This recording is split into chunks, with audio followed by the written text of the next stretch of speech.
자, 오늘 하나님께 주신 이 말씀의 메시지, 이 말씀은 우리에게 너무나도 명백한 이야기를 하나 들려줍니다. 그것은 뭐냐면 하나님 나라가 가지는 절대적 우위성에 대한 이야기입니다. 하나님 나라가 가지는 절대적인 우위성, 절대적 우선순위에 대해서 일러주는 말씀이라고 할 수 있어요.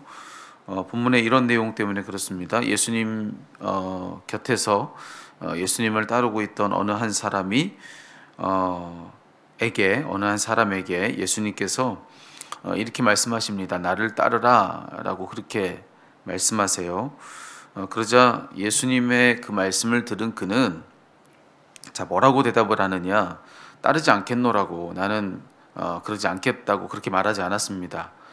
그의 말하고 있는 뉘앙스를 볼 때 그는 따르려고 하는 의지가 분명합니다. 아마 그는 이전에도 예수님을 따랐던 자일 터고요. 그리고 그럴 의지를 가지고도 이렇게 얘기했을 텐데요. 뭐라고 이야기를 했느냐면은 예수님을 따르긴 하겠지만 그 전에 자기 아버지의 장례가 있으니 다만 그 장례만큼은 치를 수 있도록 허락해 달라고 그렇게 청을 한 겁니다.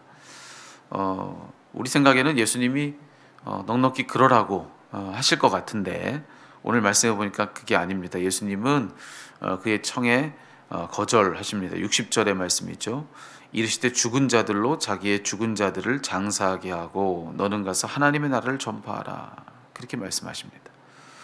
자, 그런데 그게 끝이 아니에요. 곁에서 이 대화를 듣고 있던 다른 누군가가 이제는 예수님께 먼저 뭐라고 말을 하느냐면은 자기가 주님을 따르겠다는 겁니다. 앞서는 예수님이 따르라고 말하신 다음에 그 대화가 진행됐는데 지금은 먼저 자기가 예수님께 내가 주를 따르겠습니다 라고 그렇게 말을 합니다. 그런데 그가 했던 이야기는 그 말에 이어서 주님을 따르긴 하겠는데 다만 남은 가족들에게 작별 인사할 수 있도록 그것을 허락해 달라고 그렇게 말씀을 예수님께 드려요. 근데 이때도 마찬가지입니다. 우리 생각에는 또 예수님이 그 정도는 하고 오라고 하실 것 같은데 여기서도 예수님은 또 단호히 거절하는 그런 말씀을 하십니다. 62절에 보면 이렇게 되어 있죠. 예수께서 이르시되 손에 쟁기를 잡고 뒤를 돌아보는 자는 하나님 나라에 합당하지 아니하다. 이렇게 말씀하십니다. 자, 이 두 대목을 우리가 읽을 때는요, 그 당시 예수님 당시에 있었던 이 가부장적인 문화적 배경에 대해서 우리가 한번 생각해 볼 필요 있어요. 여기에 이 둘은 분명 사내였을 것입니다. 예수님께 이제 이 대화를 함께 나눴던 이 두 사람은 모두가 다 남자였을 가능성이 높은데요. 자, 그들이 누군가의 아들이라고 한다면 그 당시에는 그 누구라 할지라도 그들이 반드시 감당해야 될 책임이 있었고 또 의무가 있었습니다. 가부장적인 그런 사회 속에서는 자, 이런 책임, 이런 의무는 너무나 당연했는데요. 아들이라고 한다면 마땅히 아버지를 공경해야 맞는 것입니다. 네. 그렇기 때문에 아버지의 장례를 치른다는 것은 뭐 이건 고민할 여지도 없고 당연히 그래야 될 일이라는 거예요. 그 어떤 우선순위에도 뒤지지 않는 일이 바로 그것이라 할 수 있습니다. 그리고 또 아들이라고 한다면 마땅히 위로는 아버지를 공경해야지만 또 자기의 그 모든 집안의 식구들, 아래로는 자기의 모든 집안의 생계를 책임져야 되는 것이 그의 의무였다고 할 수가 있어요. 근데 오늘 이 말씀에 보니까 그 책임은커녕 작별 인사도 하지 말라.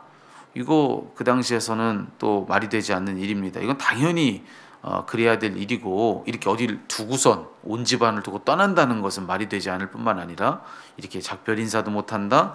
이거는 있을 수 없는 일입니다. 그러니 여러 면으로 볼 때 참 이상한 대목이에요.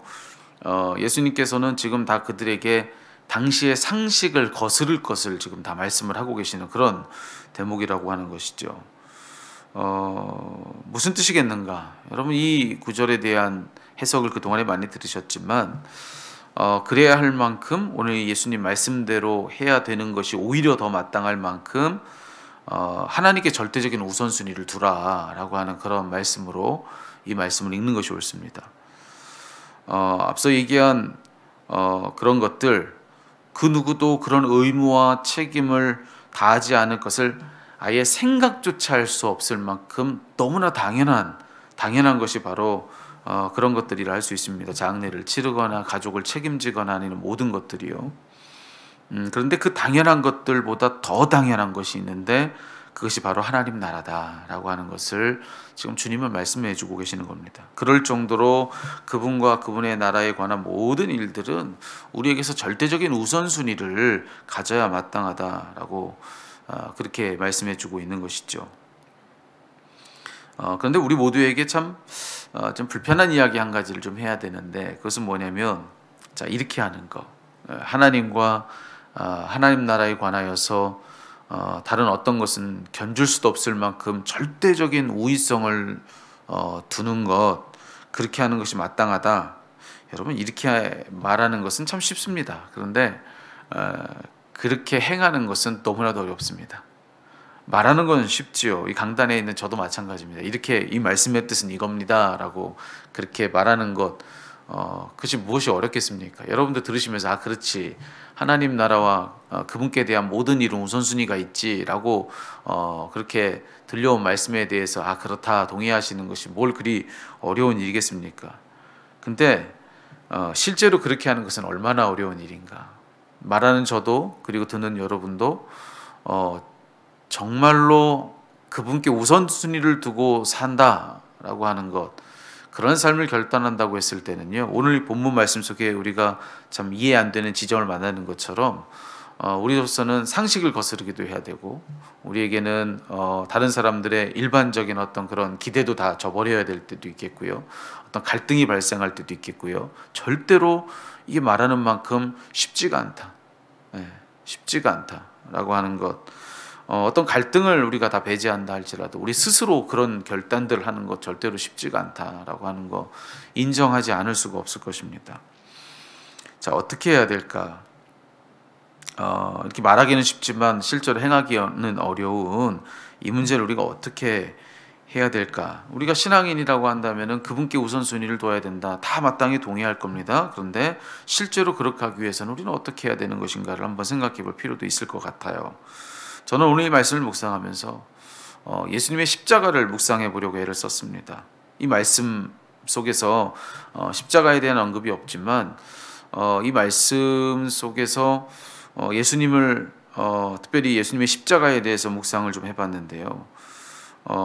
그분이 누구신가? 예수님이야말로 우리에 대해서라고 한다면 절대적인 우선순위를 두신 분이 아니신가라고 하는 그런 생각들 한번 해봤습니다.